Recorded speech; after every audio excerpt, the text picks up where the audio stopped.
Hello everyone, it's LavaLamp. Today I'll be showing you what is DHH mod.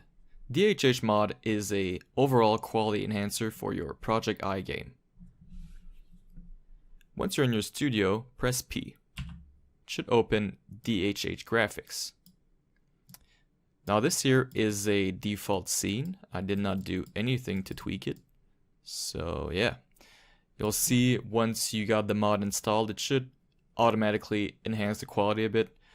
So first off, we have our quick presets. Presets are like basic, presets. I don't know how I could explain it better. You can see a better difference with the 5, I think. Yeah, there's a nice blue light, a nice DHH light. 10 is also good.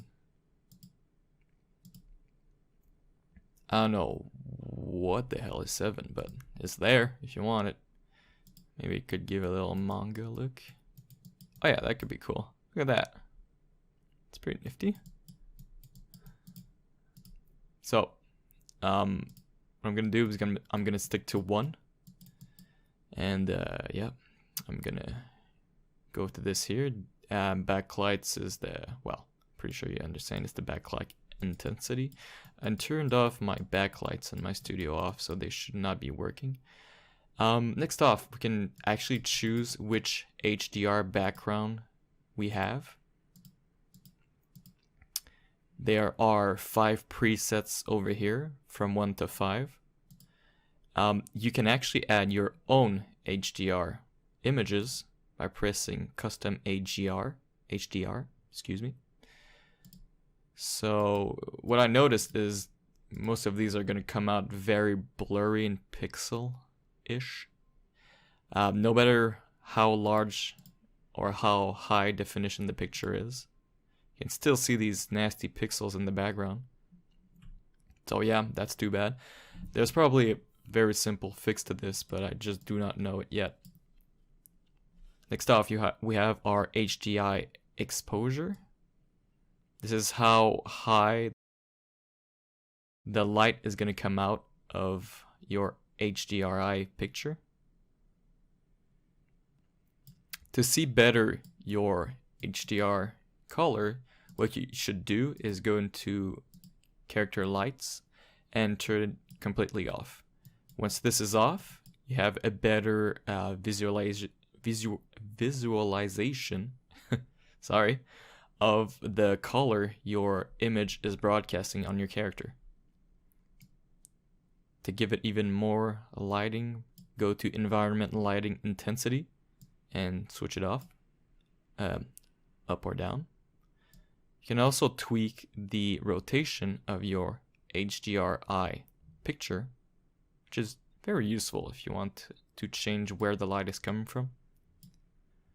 And the reflection intensity. You can mostly see it on accessories and your character's lips. What I'm gonna do is I'm gonna change to the HDR, maybe 2 should be good. 5, 4.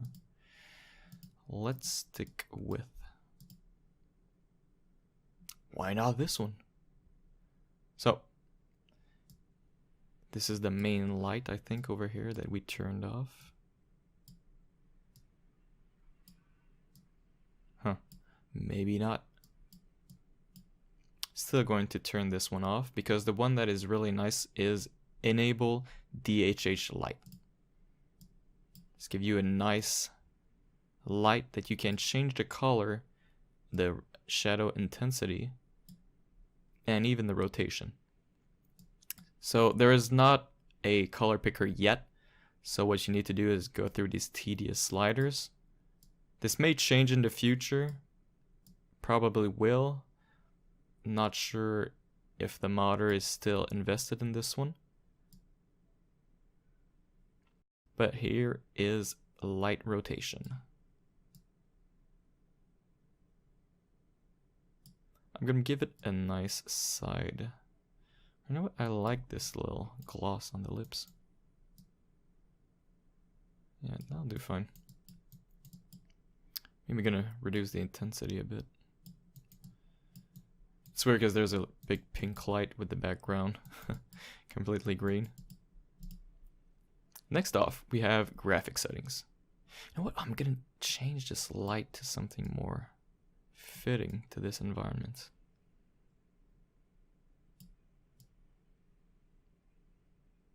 That's better.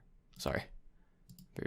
Oh yeah, this is a nice segment to how to enable or turn off your DHH mod. This is how terrible your game would look like. Well, to be honest, there is no main light, so it should look like this, which is why I switched back to Honey Select in first place. But once this mod is up, it's actually very breathable inside. So first off, you have your anti-aliasing. I'll be completely honest. I just go with SMAA or sometimes FXAA depending on the hair, because you can see a slight difference in the hair when you switch between these two.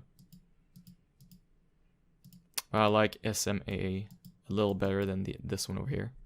There is depth of field with an autofocus. I highly recommend using autofocus if you're gonna enable depth of field. Usually I do not use depth of field because I have a lot of trouble visualizing. I cannot say this word. You know what I'm saying. Never mind. My scene. It's way easier when this is turned off. If you really want to fine tune your scene, you can turn it on. You know what? I'm gonna leave it on for this one. You can enable your bloom or disable it. What you want to do with bloom is lower the threshold and maybe up your diffusion. And if you want to turn down the intensity, this is good too. This is gonna adjust the softness of your bloom. But yeah, the lower you turn down your threshold, the more apparent your bloom is gonna be. This is yeah. This could be good if your character is an angel or something, but this is not the case. So let's leave this rather high. Play a bit with the intensity. This is good. You can also change your bloom color.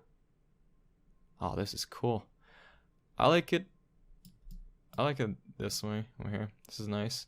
This is cool too. It's not what I want, so I'm gonna leave it here. Yeah, this is nice. Maybe a little bit up. You can change your ambient occlusion by turning it off and on. I'll be honest, I do not know what this does over here. You can change your ambient occlusion intensity.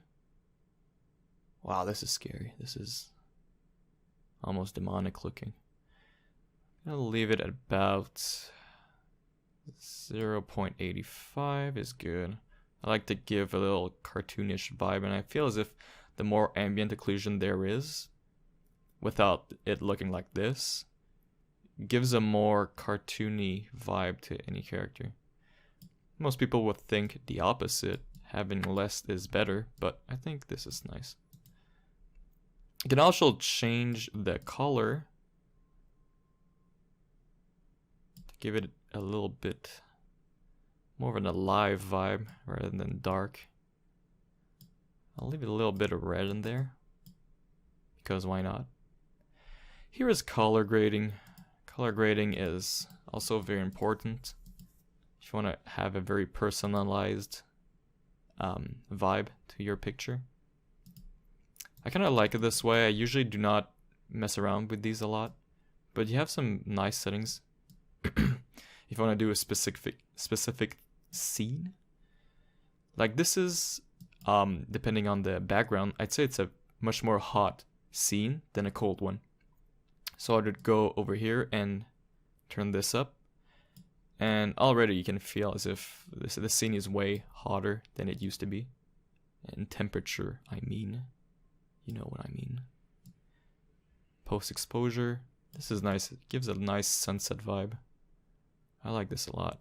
I should actually turn on my sun shaft if it's not already on. Oh god. No, I take it back. I take it back so much. This could be cool. I'm getting off track here. I'm sorry.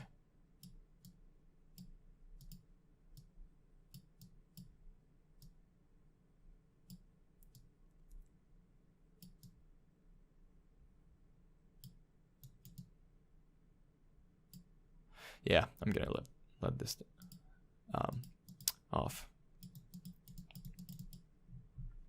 Next off, we have chromatic aberration. Yeah, got it. This is the weird green line over here and purple line from the other side, I think. Oh, it's not. It looks like it though.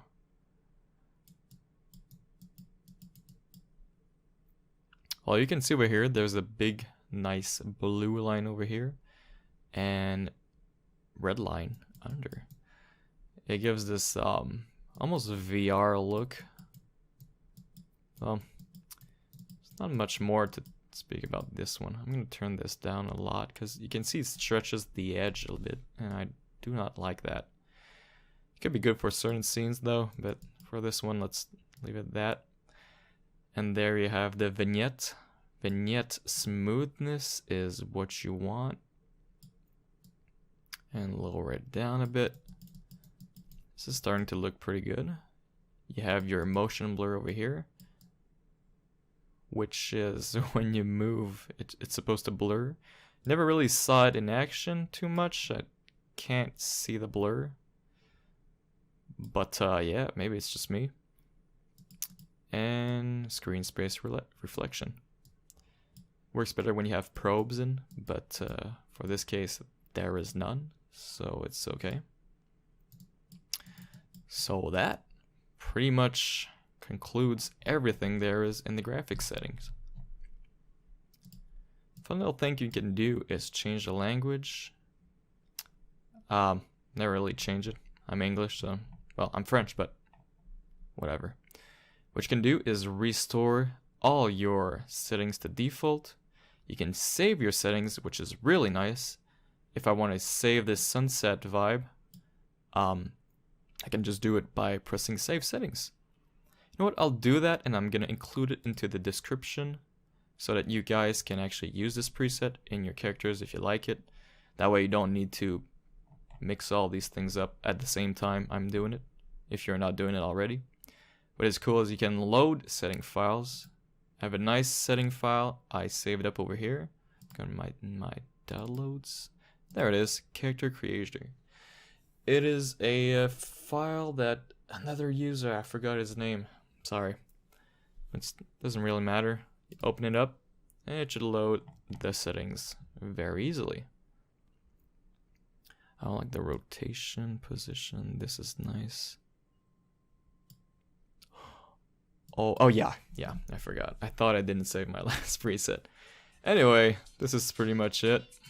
If you have any questions, be sure to ask in the comments section. Other than that, I wish you a very good day, and see you in the next tutorial. Peace out.